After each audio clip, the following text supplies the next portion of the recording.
أعوذ بالله من الشيطان الرجيم. بسم الله الرحمن الرحيم. ألف لام ميم. ذلك الكتاب لا ريب فيه هدى للمتقين الذين يؤمنون بالغيب ويقيمون الصلاة ومما رزقناهم ينفقون والذين يؤمنون بما أنزل إليك وما أنزل من قبلك وبالآخرة هم يوقنون أولئك على هدى من ربهم وأولئك هم المفلحون.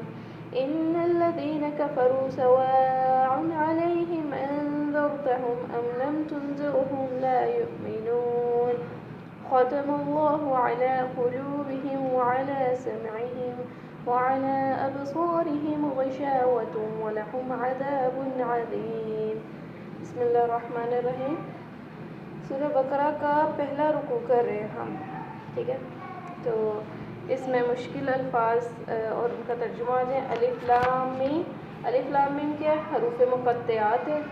اور حروف مقطعات کے بارے میں علماء کیا کہتے ہیں؟ اس کی مختلف رائے ہیں، لیکن آپ جو ہے نا 3 یاد رکھ لیں. ایک تو حضرت عبداللہ بن عباس کے قول کے مطابق الف لام میم کے معنی اللہ بہت جانے والا ہے، اور ان اللہ العالم یہ اس کے معنی وہ بتاتے ہیں. اور جو سب سے بڑی بات ہے نا اس کے اندر، جو سب سے اہم چیز ہے وہ یہ کہ نبی صلی اللہ علیہ وسلم نے کبھی اس کے معنی نہیں بتائی، اور اس کے بعد صحابہ نے کبھی نہیں اس کی جو ہے تشریح کی، یا صحابہ نے اس کے بارے میں نہیں بتایا عبداللہ بن عباس کے اس قول کے علاوہ جو بات ہے نا. تو یعنی صحیح طریقہ یہ ہے کہ جس بات کے متعلق اللہ اور اس کے رسول نے بات نہ کی ہو تو اس کے بارے میں پوچھنا بتانا وہ صحیح نہیں ہے، وہ نہیں کرنا چاہیے. اور کچھ اور ایک تیسری رائے یہ ہے کہ یہ جو ہے نا عربوں میں مختلف ایبریویشنز کے طور پہ، یعنی کسی بڑی چیز کو چھوٹا کر کے استعمال کیے جاتے تھے. ایک مشہور قول ہے کہ جب قرآن کا نزول ہوا تو اس وقت عربی ادب میں اس طرح کے حروف کا استعمال عام ہوتا تھا. اسے فصاحت اور بلاغت کی علامت سمجھا جاتا تھا، اور اس دور کے رواج کے مطابق قرآن مجید میں بھی اس انداز اور اسلوب کو اختیار کیا گیا.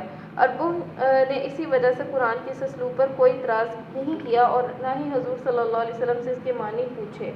بعد میں عربی زبان کا یہ اسلوب تو متروک ہو گیا، لیکن قرآن چونکہ ایک محفوظ کتاب ہے اس لیے یہاں یہ برقرار رہا.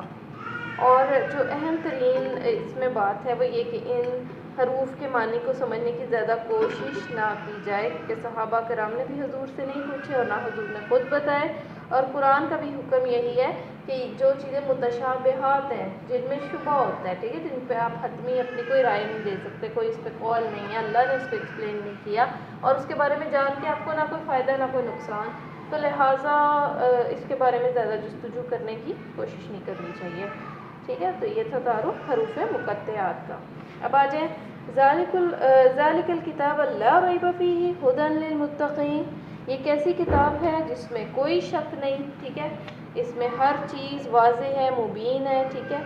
اور دوسری بات یہ کہ ہدایت کن لوگوں کے لیے ہے؟ متقین کے لیے. کون متقین لوگ کون ہوتے ہیں؟ کیا ان کی آگے صفات آ رہی ہیں؟ الذین یؤمنون بالغیب ویقیمون الصلاۃ ومما رزقناہم ینفقون. وہ لوگ جو ایمان لائے غیب پہ اور جنہوں نے قائم کی نماز اور جو اپنے مال میں سے خرچ کرتے ہیں. ٹھیک ہے، ان متقین کی صفات کیا ہوتی ہے کہ وہ اندیکھی چیزوں پر جو اللہ اور اس کے رسول نے بتا دی، چاہے انہوں نے خود ٹیسٹ نہیں بھی کیا، خود آبزرو نہیں بھی کیا. آخرت کو تو کسی نے آبزرو نہیں کیا نا، اور اس طرح فرشتوں کو کسی نے آبزرو نہیں کیا، اس طرح جنت جہنم کو کسی نے آبزرو نہیں کیا. لیکن کیا ہے کہ یہ ایمان بالغیب ہے، ہم اس پہ ایمان لاتے ہیں غیب کی بات پہ، کیونکہ ہمیں اللہ پہ یقین ہے، ہمیں اپنے رسول پہ یقین ہے. اس طرح یقیمون الصلاۃ، نماز کو قائم کرتے ہیں. یعنی یہ نہیں کہ ایک دن پڑھ لی 10 دن چھوڑ دی، نماز کو قائم کرتے ہیں، نماز کا پورا ایک نظام قائم کرتے ہیں. پھر الذین رزقناہم ینفقون، کس میں سے خرچ کرتے ہیں؟ جو ہم نے ان کو عطا کیا ہے، یعنی صدقہ بھی کرتے ہیں، خیرات بھی کرتے ہیں، اور اپنے مال کو اپنا نہیں سمجھتے بلکہ یہ سمجھتے ہیں کہ اللہ نے ہمیں دیا اور ہم نے اس میں سے خرچ کرنا ہے. آگے کیا ہے؟ والذین، اور کون سے لوگ ہیں متقین؟ والذین یؤمنون بما انزل الیک وما انزل من قبلک وبالآخرۃ ھم یوقنون. وہ لوگ جو اس چیز پر ایمان لاتے ہیں جو ہم نے ان پر نازل کی، ان پر کیا نازل کیا تھا؟ قرآن، اور ان سے پہلے والوں پر کیا نازل کیا تھا؟ آسمانی دوسری کتابوں پر ایمان لاتے ہیں کہ وہ بھی اللہ کی نازل کرتا تھی، جیسے تورات، انجیل۔ یعنی اس سے یہاں یہ مراد نہیں ہے کہ تورات اور انجیل کے احکامات ماننے، نہیں، لیکن یہ بات ماننی ہے کہ اللہ نے نبی بھیجے تھے اور ان پہ اللہ نے صحائف نازل کیے تھے۔ ہم یوقنون وبالآخرۃ ہم یوقنون، اور وہ آخرت پر ایمان لاتے ہیں، یقین رکھتے ہیں، ٹھیک ہے، آخرت کا ان کو یقین ہوتا ہے۔ اچھا جی، پھر آگے آ رہی ہے ان کی مزید سے، اولئک علی ھدی من ربہم واولئک ھم المفلحون، وہی لوگ ہیں جو ہدایت یافتہ ہیں اپنے رب کی طرف سے اور وہی کامیاب ہیں۔ یعنی کامیاب کون ہے؟ جس میں یہ پہلے والی ساری صفات اکٹھی ہو جائیں۔ اچھا، اور فلاح کیا ہے؟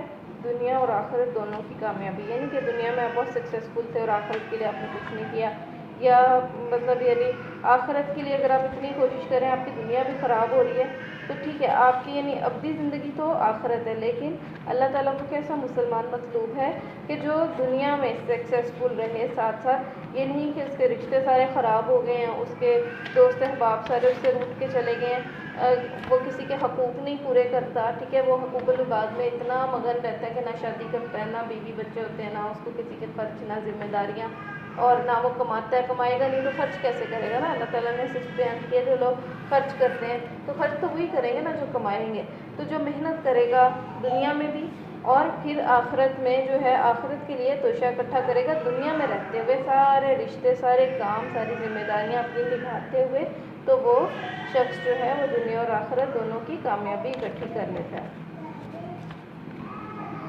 اچھا، پھر ہے اب آگے آ رہا ہے کہ کفار کے متعلق، ان الذین کفروا سواء علیہم اانذرتہم ام لم تنذرہم لا یؤمنون، کہ بے شک جو لوگ منکر ہوئے یا انکار کرتے ہیں ان کے لیے برابر ہے کہ آپ انہیں ڈرائیں یا نہ ڈرائیں، کیونکہ یہ ایمان لانے والے نہیں۔ ختم اللہ علی قلوبہم وعلی سمعہم وعلی ابصارہم غشاوۃ ولہم عذاب عظیم، اللہ تعالیٰ نے مہر لگا دی، ختم مہر لگا دی، علی قلوبہم ان کے دلوں پہ، وعلی سمعہم ان کے کانوں پہ، وعلی ابصارہم اور ان کی آنکھوں پر، غشاوۃ ولہم عذاب عظیم، پردہ ہے اور ان کے لیے عذاب عظیم ہے۔ تو یہاں پہ اللہ تعالیٰ جو ہے نبی صلی اللہ علیہ وسلم کو کہہ رہے ہیں کہ ان کی ہٹ درمی اور ان کی ضد اور ان کی انا پر اڑے رہنے کی وجہ سے اللہ تعالیٰ نے ان کے دلوں پر مہر لگا دی، اور یہ لوگ اب جو ہے نا وہ ایمان لا کے نہیں دیں گے۔ اور اس میں نا یہ بات نہیں ہوتی کہ کوئی شخص کہے کہ میرے تو دل کو اللہ تعالیٰ نے سیل کر دیا، اللہ نے میرے دل پہ مہر لگا دی تو میں ایمان کیوں لاؤں، میں کیسے لا سکتا ہوں، میں نہیں لا سکتا، یہ بات نہیں ہوتی۔ اللہ تعالیٰ بندے کو جانچتے رہتے ہیں، اس پہ مختلف آزمائشیں آتی ہیں، اور اس میں جو اس کا ایٹیٹیوڈ ہوتا ہے جب وہ مسلسل خدا سے شکوے، خدا کی نافرمانی اور خدا کو ہر چیز کو بلیم کرنے لگ جاتا ہے، اور اس کے علاوہ جو ہے وہ اڑا رہتا ہے کہ میں نے مخالفت کرنی ہے حق کی، ایمان والوں کی، مومنین کی، ان کا مذاق اڑانا ہے، یہ اس کی عادت بن جاتی ہے، تو اللہ تعالیٰ پھر اس کے دل پر مہر لگا دیتے ہیں اس کی مسلسل اس کا رویے کے بعد، ٹھیک ہے، یعنی یہ نہیں ہوتا کہ اس نے تو ایسا کوئی بھی رویہ اس سے صادر نہیں ہوا اور اللہ تعالیٰ نے مہر لگا دی، ایسے نہیں ہوتا۔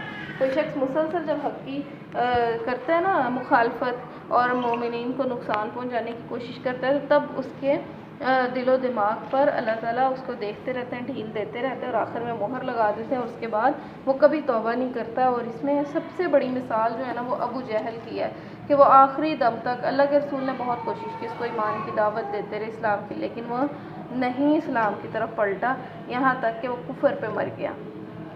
کہ آج کا اتنا ہی ہے۔